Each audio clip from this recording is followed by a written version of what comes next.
E o pessoal que gosta muito de saber o que pode e o que não pode. Aproveitar que a pastora falou sobre isso, né?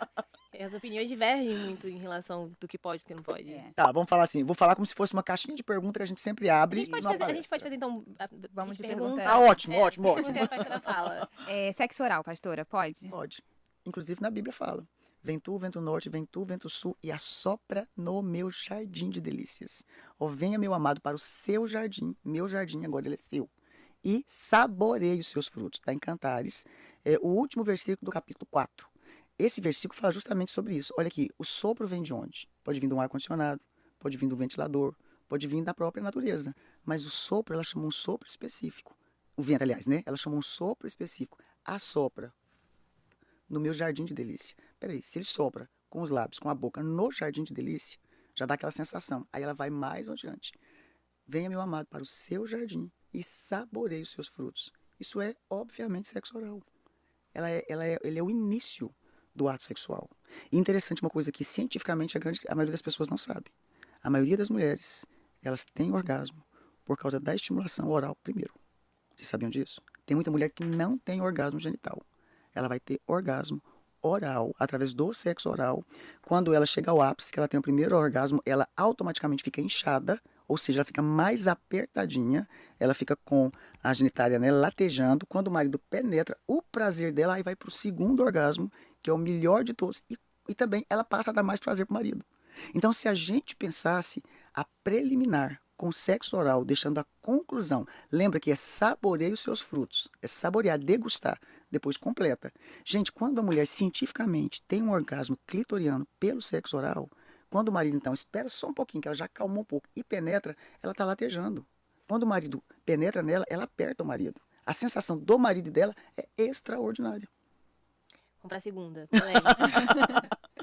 Sexo anal. Não. Aí que é muito sério, né, gente? Porque hoje em dia fala, não está escrito na Bíblia. Peraí, é deixar o uso natural da mulher. Concorda? Peraí, o exterior do homem, o órgão genital masculino, ele é exatamente o interior da mulher. Então, o órgão, vou chamar agora aqui, tá? Vamos chamar aqui de peraí, facão. Eu pego um facão, que simboliza o órgão genital masculino, e eu coloco dentro da mulher. Então, é um encaixe. O exterior do homem é o interior da mulher. Vou pegar de várias formas. Primeiro, vamos na primeira parte aqui.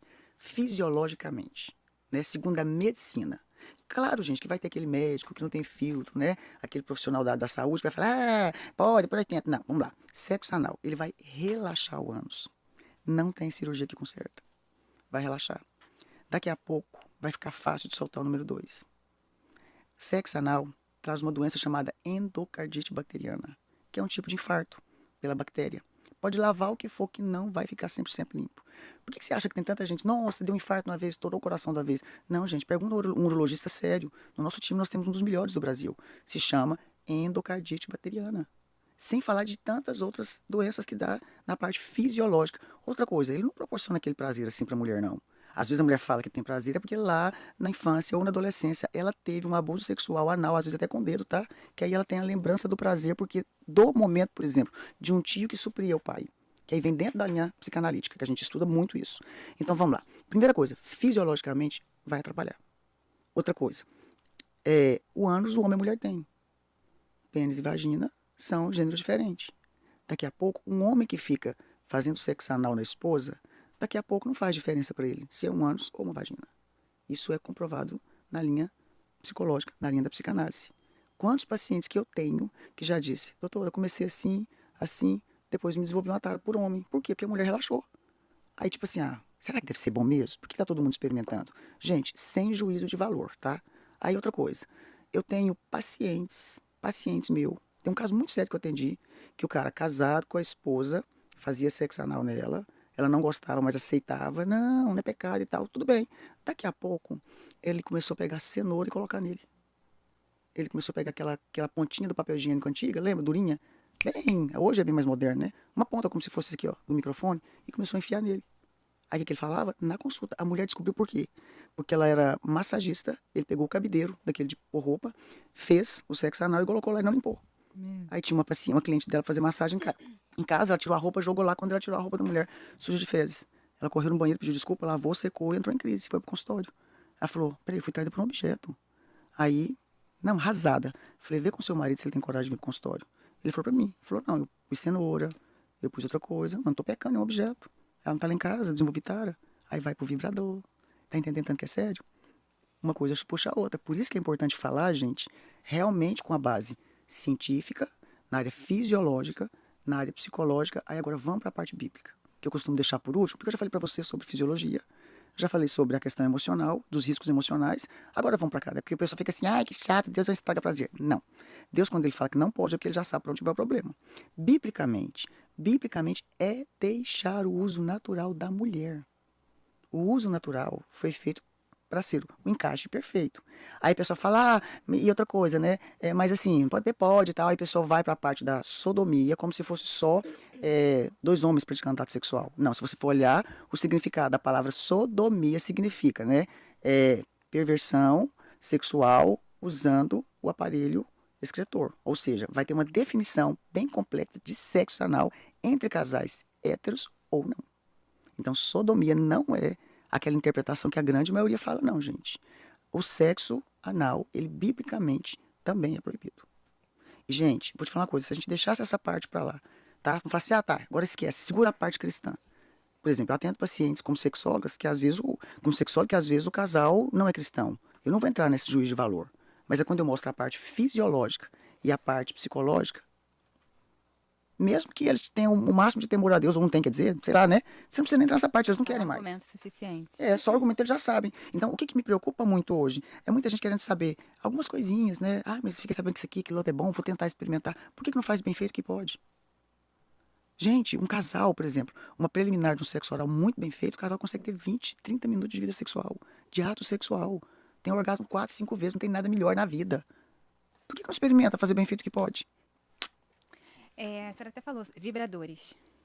Então, vibrador é um objeto que a pessoa vai colocar na relação, ou seja, um terceiro, né? Não, mas aí a gente aperta ele, tem movimentos diferentes. Pois é, mas nenhum vibrador, nenhum, meu Deus, é uma concorrência desleal. Porque um vibrador, ele traz uma sensação extremamente diferente, porque é um objeto. Ele tem uma potência, né? Seja a pilha, né? Ele tem uma potência lá dentro. Nenhum órgão genital, quer dizer, vai fazer nem 50% do que o vibrador faz. Então, botando um vibrador dentro de uma mulher, ela vai ter muito mais prazer do que o objeto do marido dela. Aí daqui a pouco sai uma de terceira geração, quarta geração, 3D, o que vai acontecer? Então, é um caminho sem volta. Não convém. Por que não aprende a ter prazer? O problema é que é muito... E sem falar, gente, que o vibrador, além de lhe dar um prazer que ela não vai ter com o cônjuge, é uma concorrência desleal, nenhum vai ter, porque é um objeto que tem a potência, né? Você sobe, você diminui, o outro não vai atingir. Você falar que daqui a pouco pensa assim, bom, mas é um vibrador, se a gente pôr um terceiro aqui? Se a gente botar aqui, né? Teve um casal que me procurou, gente, no consultório, que o cara teve coragem de falar pra esposa, adultério é escondido. Se eu tô consentindo com uma pessoa que nós dois nunca vamos ver mais na vida, só pra me matar minha curiosidade, não é pecado. Eu entrei em crise 3 dias. Eu falei, Deus, o senhor voltou e eu fiquei, o que tá acontecendo com essa geração? Então, é esses riscos, né? Qual o problema que a pastora mais identifica nos casais que a senhora atende em relação ao sexo? Falta de conhecimento da bênção da sexualidade para o casal. Falta de comunicação. Crença limitante. Às vezes a mulher aprendeu que ela não pode falar nada na hora do sexo. Que ela não pode dar um gemidinho na hora do sexo. Aí ela trava e, consequentemente, a vida sexual fica ruim. Talvez o marido, né, aprendeu a vida inteira religiosamente. Não pode. Casou, agora pode. Aprendeu a vida inteira religiosamente que sexo é para ter filho. Ele usa a esposa. Ou veio do meio secular. Qual foi o presente que papai deu quando ele ficou rapazinho? Deu um bordel.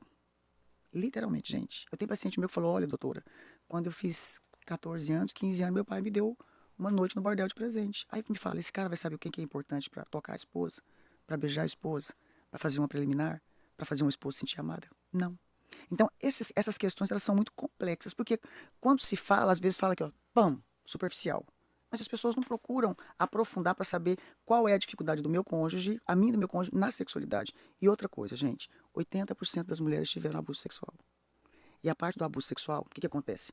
Ela deixa a pessoa ou travada sexualmente, tá? Fria sexualmente, ou deixa ela compulsiva pelo sexo, né? Ou ela pode ir para a área de querer só reproduzir. Gente, são 5 linhas que mais puxam a questão de quem foi abusada sexualmente. Por exemplo, a mulher que foi abusada, depende da cena, vai lembrar como foi o abuso. Ela vai ter nojo da vida sexual. Se ela foi abusada oralmente, ela vai ter nojo da vômito. Se ela foi abusada, se foi anal, pode ser que ela tenha um nojo e uma porcentagem do prazer. Por quê? Porque até mesmo o abuso, ela tem uma linha pequenininha de prazer, porque é zona erógena, e tem a linha, claro, da dor. Só que se esse abusador supriu um papel que o pai não supriu, entendeu? Supriu um afeto que ela não teve, ela vai gostar. Aí ela vai para a compulsão sexual. Então, uma das coisas, 80% das mulheres foram abusadas, isso que falam, tá? E 60% dos homens. Aí você fala, não, essa Nossa, estatística é não muito existe. alto, Não, vamos. pra gente de consultório, a gente sabe que é essa. Por quê? Porque é na hora da anamnese. Porque é na hora de você conversar com o cliente, de você tratar os dois. Eu me lembro de um casal que eu comecei a cuidar deles. A mulher não gostava de sexo de jeito nenhum, não gostava, difícil e tal. E ela reclamava demais. Resumindo, ela foi abusada sexualmente. Então ela se travava. E o marido, ele era compulsivo por sexo. Queria todo dia, toda hora, só que eu comecei a perceber algumas coisinhas diferentes, aí eu faço umas perguntas, né, que são assim, bem da linha pra gente avaliar o casal sem que eles saibam. Eu falei pra ela, você só teve seu marido na vida sexual? Só. O outro foi abuso, foi o meu tio. Falei, ok, deve doer, né, emocionalmente. Beleza, tá, chorou um pouquinho. Eu falei, então você não sabe, né, o tempo que é a vida sexual, o tempo que é um ato sexual. Aí ela, não. Eu falei, dá pra você contar pra mim? Quanto tempo vocês conseguem fazer o dia que você gosta?